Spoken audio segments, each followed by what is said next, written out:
mo kí gbogbo ọmọ káàárọ̀ àjíire láàárọ̀ yọ mo kí gbogbo ní èmi Banji Akintoye mo kí yín mo ní ẹ káàárọ̀ ẹ kú iṣẹ́ o adẹ̀kú farada gbogbo nǹkan tó ń ṣẹlẹ̀ ní ilẹ̀ Yorùbá báyìí.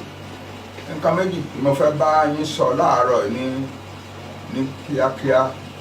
Èkíní ni wípé àwọn kan rò pé wọ́n lè wá máa fi tó bá kàn tẹ́ wọn lọ́rùn ẹni tó bá tẹ́ wọn lọ́rùn lára wa with impunity wọ́n kàn máa dá wa dúró lọ́nà kan láwọn àrẹ́sì wa kàn máa ṣe let me say this in English so that everybody will hear clearly. I want to appeal to the people who rule this country to please stop this impunity in the abridgment of the freedom of movement of people in Yorubaland. Láti gbogbo ilẹ̀ wa àti láti gbogbo àwọn countries in the diaspora, from America to Australia to China to the Scandinavian countries to Europe to Brazil, làwọn èèyàn ti ń pè mí pé ṣé èèyàn ò ní lè máa rìn nílẹ̀ Yorùbá mọ́ ni? Nǹkan tí wọ́n rí fáàsì ni ọ̀rọ̀ bí àwọn security agents wọ́n ṣe lọ dá Sunday Igboho lọ́nà ní ọ̀sẹ̀ tó kọjá yìí. Ó dìde ó ń lọ láti Ìbàdàn sí Èkó on the Ìbàdàn Lagos expressway. Ìgbà tó máa dé ilẹ̀ estate Guru Maharaj, a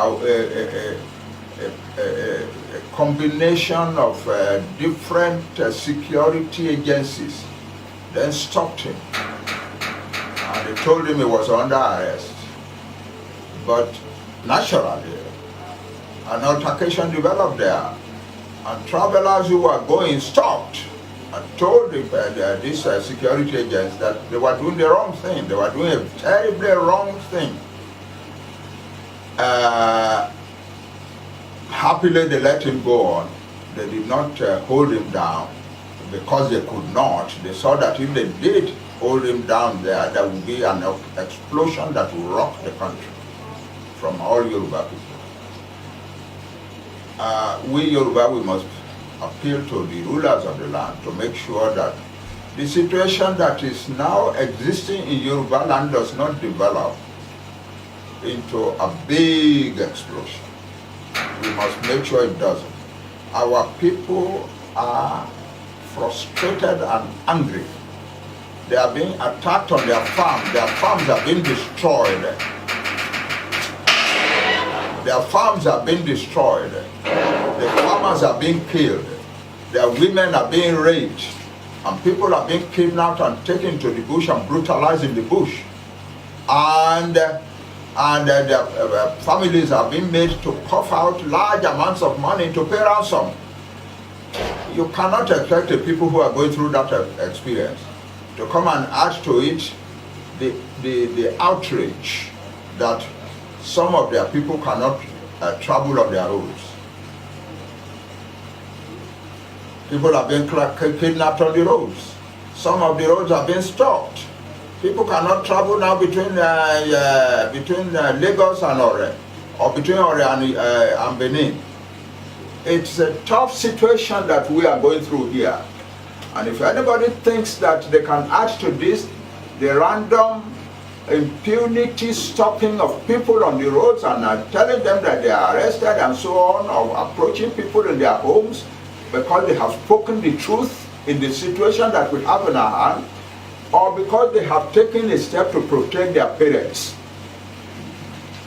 They have taken the step to protect their homes, their parents.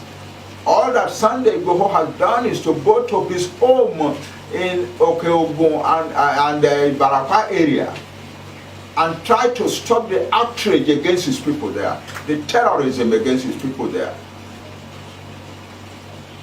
There are people who are doing enormous damage to the security of this country who are walking the street freely. They are threatening communities. They are even threatening governors and writing letters and threatening that they are coming to kill, to maim, to destroy. And nothing is happening to them. So please, let this attack on Sunday on the road be the last among our people. Large numbers of our young people are out to defend their homeland. They are not terrorists. They are not brigands. They just want to be sure that their homes are peaceful. That's all. And the whole of the Yoruba nation, man, woman, children, are all behind them.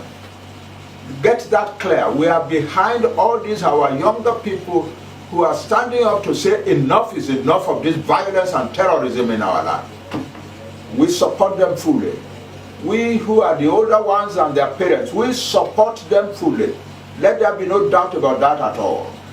So let it be known that an attempt on any of these people, an attempt by impunity on any of these people can only lead to trouble in Yorubaland. And we don't want trouble in Yorubaland.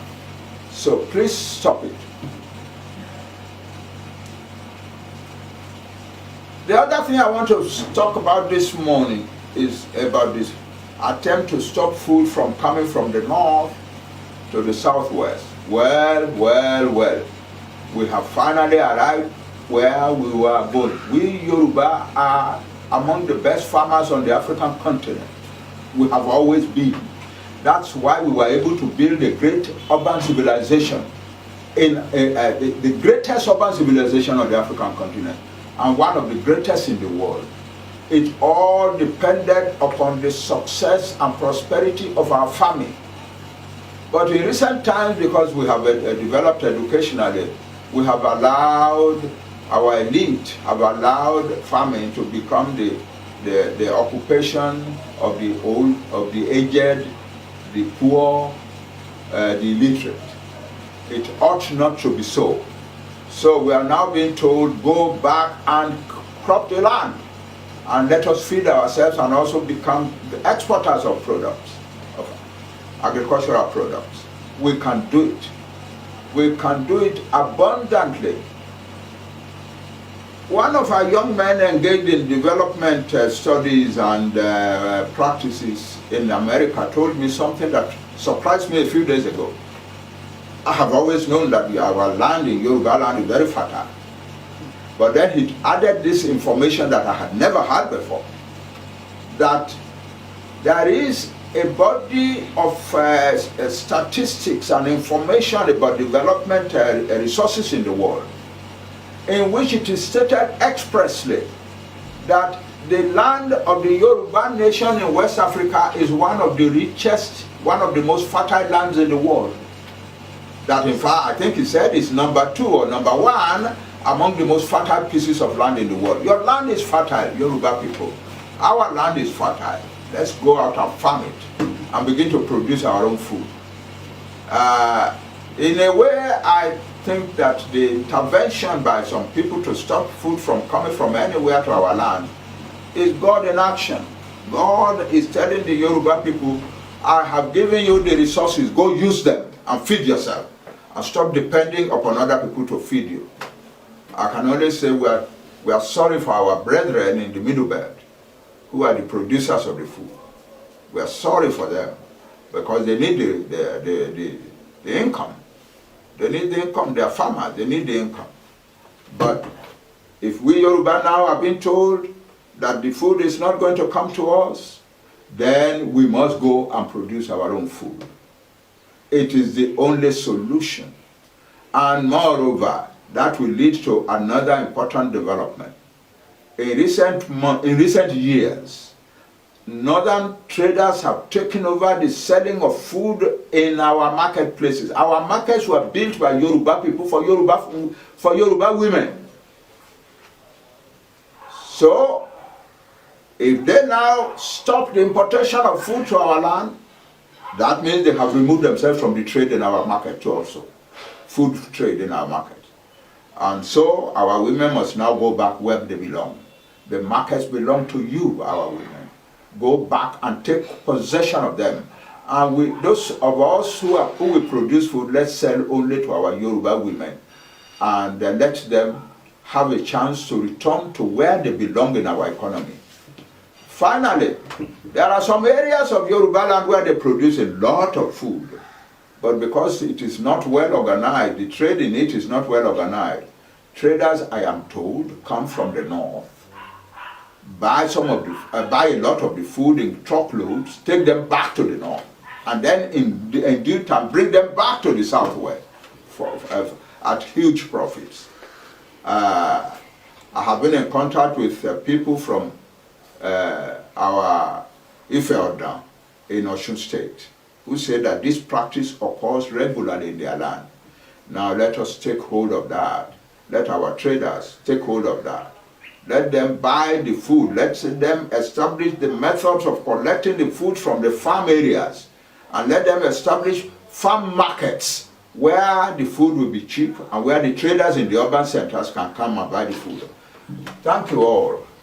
The Yoruba Nation is a great nation, but it must use the greatness to promote its own prosperity and greatness in the world. We are a strong nation. Let us use the strength that God has given to us to promote our greatness. Thank you all.